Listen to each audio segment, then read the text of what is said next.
చిన్న ఇదండి ఆ కాన్స్టిట్యూషన్ బుక్లో కూడా మొట్టమొదటి పేజీలో శ్రీరామచంద్రుడు అయోధ్యకు తిరిగి వస్తున్నటువంటి చిత్రం ఉంటుంది పార్ట్ 3లో అవును ఫండమెంటల్ రైట్స్ చాప్టర్లో అవును ఫండమెంటల్ రైట్స్ చాప్టర్లో పార్ట్ 3 ఆఫ్ ద కాన్స్టిట్యూషన్లో మొత్తం రాముల వారు సీతమ్మ తల్లి లక్ష్మణుడు అసలు ఈ యాంగిల్ ఎవ్వరు అసలు గమనించలేదండి 22 జనవరి కాన్స్టిట్యూషనల్ రెజల్యూషన్ పాస్ అయిన వెంకటేశ్వర స్వామి వారి యొక్క భగవంతుడు తాను రాముల వారి యొక్క రాజ్యము ఎక్కడ ఉండాలి, ఇదే రామరాజ్యము. మనం ఏంటి అండి మహాత్మా గాంధీ అని అంటారు, రామరాజ్యం కోసమే మనం అందరం కలవాలి, ఈ దేశం రామరాజ్యం కావాలి అనే కదా స్వాతంత్ర సమరం జరిగింది.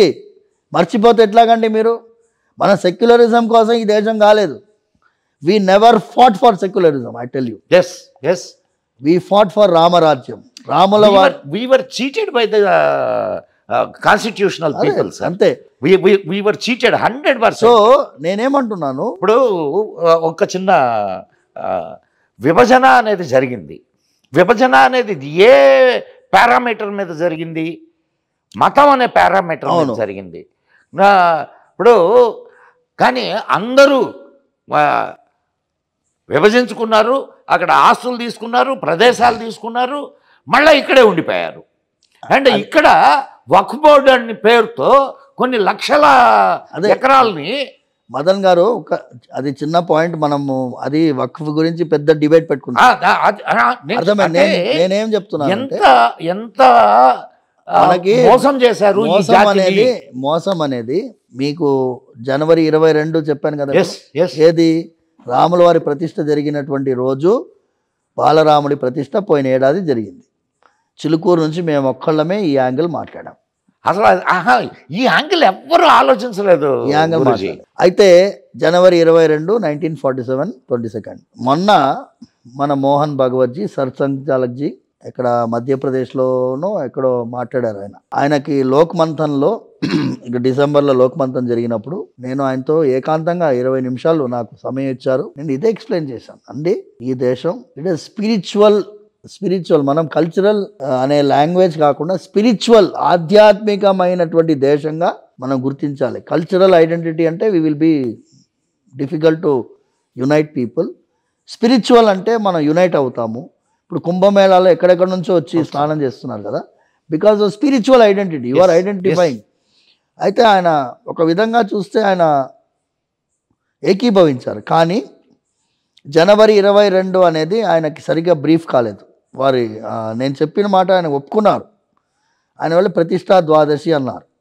ప్రతిష్టా ద్వాదశిలో ఒక విధంగా మోహన్ భగవత్జీని మనం కరెక్ట్ చేయాలి. ఎందుకు అంటే జరిగింది ఉత్తరాయణంలో. 22 జనవరి పోయిన ఏడాది జరిగింది ఉత్తరాయణంలో. ఏ ప్రతిష్ట అయినా ఉత్తరాయణం జరుగుతుంది. సో ఉత్తరాయణంలో శుక్లపక్ష ద్వాదశి రోజు మృగశిర నక్షత్రం అన్నీ చెప్పారు. పోయిన ఏడాది ముహూర్తం నిర్ణయించుకున్నప్పుడు ఈ ఏడాది జరుపుకోవాలి అంటే ఇంకొక 15 రోజుల తర్వాత జరుపుకోవాలి ప్రతిష్టా ద్వాదశి అయితే. నేనేమంటున్నాను అంటే జనవరి 22ని మనం ప్రతి ఏడాది శ్రీరాముల వారి బాలరాముడి ప్రతిష్ట రోజుగా పెట్టుకుందాం, క్యాలెండర్ ఇయర్ సెలబ్రేట్ చేద్దాం. ఆధ్యాత్మికమైనటువంటి నిర్ణయం తీసుకునేది ప్రతిష్టా ద్వాదశిగా ఆర్ఎస్ఎస్ వాళ్ళందరినీ నేను ప్రార్థిస్తాను. ప్రతిష్టా ద్వాదశి ఉత్తరాయణంలోనే వస్తుంది. ఇప్పుడు మీరు 11 జనవరి అంటే అది ఉత్తరాయణంలో రాదు, వైకుంఠ ఏకాదశికి మరుసటి రోజు దక్షిణాయనంలో ఉంటుంది. అది అందుకోసం అది సూటబుల్ కాదు.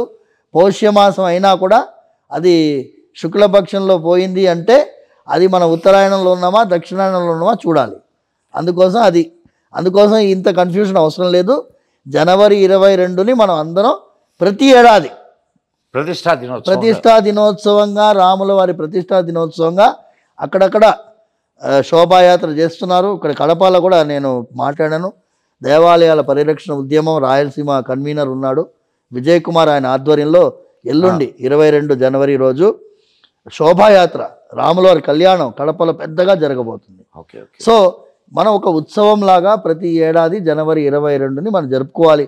క్యాలెండర్ అయితే ఏమవుతుందండి, రాముల వారికి మన మాఘమాసం ప్రకారం చేయాలని నియమం లేదు కదా. ఎన్ని రోజులు చేస్తే మాత్రం ఏమిటి ఆయనకి, ప్రతిరోజు రోజు చేద్దాం. సో ఇది శ్రీరాముల వారికి రాజ్యాంగంలో ప్రతిష్ఠించబడింది పోయిన ఏడాది. ఇది ఇది ఇది చాలా ముఖ్యమైనటువంటి పాయింట్. అంతే. ఇప్పుడు రాజ్యాంగానికి ప్రతిష్ట జరిగిన రోజు, రాజ్యాంగానికి ప్రతిష్ట జరిగిన రోజే శ్రీరామచంద్రుడి ప్రతిష్ట కూడా జరిగింది. అంతే. కాబట్టి ఇది గొప్ప సన్నివేశం. సన్నివేశం.